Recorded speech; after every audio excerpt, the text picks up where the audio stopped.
This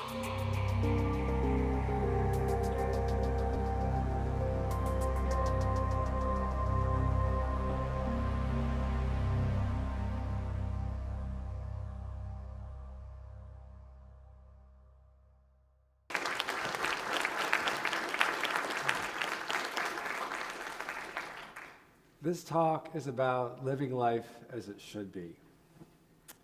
About to graduate college, I was, as my grandmother was fond of saying, just full of myself. Gay and proud, out and loud, I was a high-achieving student and a promising young writer. The future that I dreamed about seemed to be breaking in gold over the horizon. I accepted Cornell University's offer of admissions to its MFA program in poetry. I envisioned myself becoming a professor. I fantasized about invitations to give talks, sharing my thoughts and my poems. A youthful sense of invulnerability plus alcohol makes a toxic mix, though. There was denial about what I was doing at night, and more denial when I went through the classic stages of HIV infection, the night sweats, the intense flu at the wrong time of the year, my skin drying out. Just 2 months before college graduation, the doctor called to tell me the test had come back positive. I had a moment of panic, but I discovered quickly that my mother and my friends still loved me. Important to my wounded sense of self, men still wanted me. The entry into Cornell was brutal. The university's health insurance excluded my pre-existing condition. Cornell was not what I imagined it to be. All the same, I fought hard to stay there. Ithaca had a chapter of ACT UP, that is, the AIDS Coalition to Unleash Power. I had previous experience with direct action. I had been involved in the movement to get Reed College to divest from corporations doing business with apartheid South Africa. But this time, the political injustice was not taking place across the Atlantic Ocean. So I spoke at a local congressional hearing. ACT UP Ithaca disrupted, business as usual. We fought back, and eventually I got Cornell to concede. The medical professionals in upstate New York insisted that I was in denial, that I shouldn't be in graduate school, and that I should face the inevitable. This made everything harder. It also made me angry. When the doctor told me in 1990 that at best I had 5 more good years to live, I thought, I'll be dancing on your grave. Eventually, I lost interest in the university. I decided to take my MFA and go. I would try my luck in New York City. The plan was to get a stupid job and join the East Village poetry scene. I auditioned for a room in an artist co-op on Avenue A, Cafe Nico, named after the Warhol starlet who, decades previous, had attempted suicide in the communal bathroom. Yet my stupid job turned out to be more than stupid. The headhunter at first suggested she'd likely find something for me in advertising or marketing, but then surprised me with a much higher paying job in finance. Now, I should have known better, but New York is really expensive. The interviewers at Bankers Trust were very impressed by my Ivy League 4.0. Never mind it was for poetry. I found myself seated at a desk in a building across the street from where Trade Tower 1 once stood.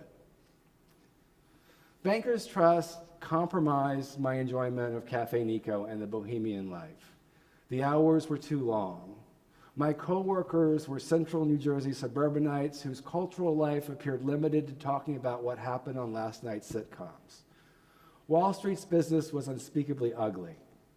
My superiors turned on me when they realized I was gay. Worse, my health was deteriorating. I had to get out. I decided the best thing was to opt for the highest possible life insurance and then resign. At the time, there were shady companies buying the life insurance policies of the HIV positive and paying a flat-out percentage. Toward the end of my college career, I designed an independent study. The purpose was to read great world novels I'd missed.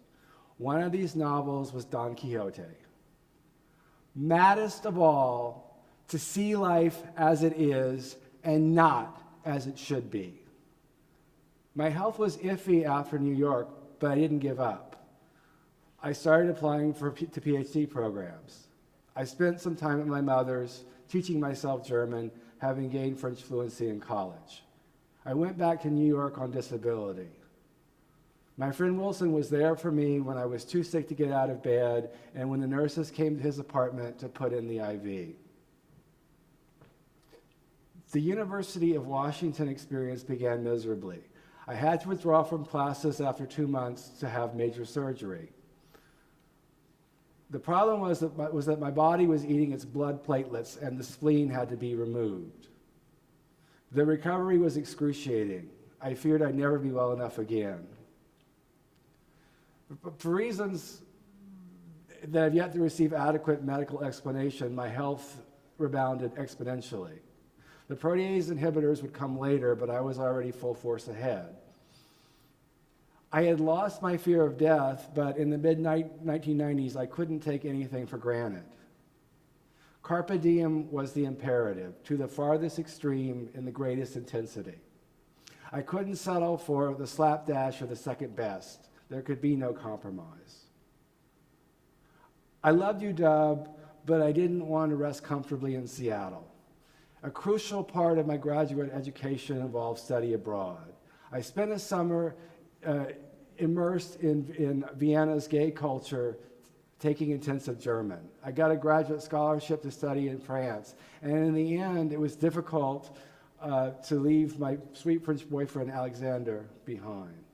So, here I stand today, a Fulbright alumnus and a tenured professor at Western Illinois University, teaching literature, queer studies, and creative writing. I'm married to Rick, my beautiful man. I'm doing what I dreamed of doing. Estoy aprendiendo español. Still, I feel like my self-transformation has only just begun. In 1993, I was working at Bankers Trust when a fertilizer bomb exploded under Trade Tower 1. The lights in the bank blinked. One of my coworkers saw a woman running, her face studded with shards of glass. 9/11 then wasn't a huge surprise for me, but I feared it would give the country's reactionary forces a free hand. And rather than embrace openness and cross-cultural understanding, many Americans opted for something that I call security consciousness. Security consciousness bears a close resemblance to what Friedrich Nietzsche terms ressentiment. To paraphrase the philosopher, such people are neither naive, nor upright, nor honest and straightforward. Their souls squint.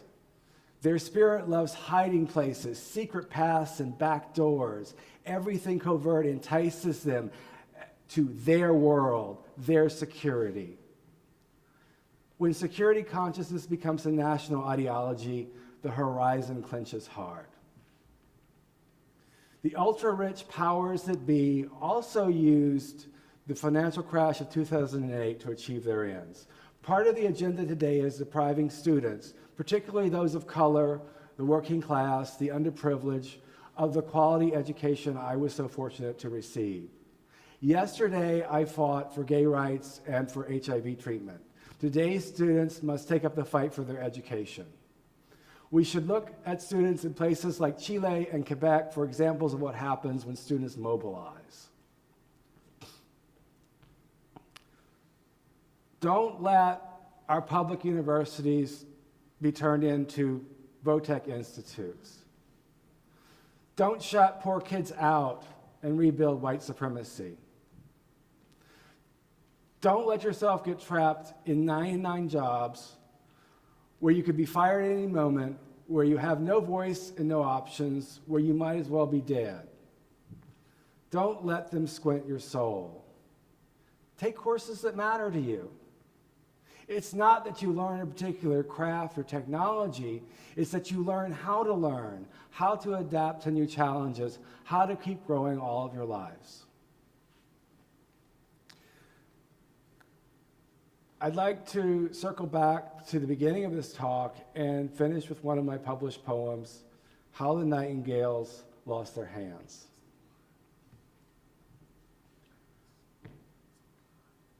I was going to tell you the story of a friend who died, but he was not my friend. He wanted to write it in such a way that the grief was your own, your hand wiping his forehead with a soiled handkerchief, your tears the real ones. He was terrified the lost message was not truly lost, a nightmare refusing to fade at the moment of waking. It was as if he had become human. He was telling you the story of the day the nightingales lost their hands. He said, peace is only the silence between statues. I said, no, peace is the flag of surrender, the place where they buried their dead. It's not fair to say that he found them. You always knew what they were hiding, but you wanted someone else to say it. Quite dirty, but you could see through. The open windows, bright as oblivion. There was nothing more to cry about. He was telling you the story of the day I lost my voice. I felt no grief because the nightmare ended.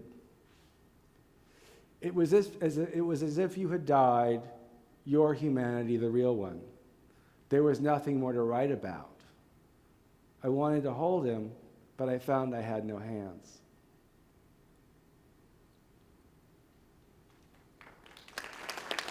See, there they are. Thank you.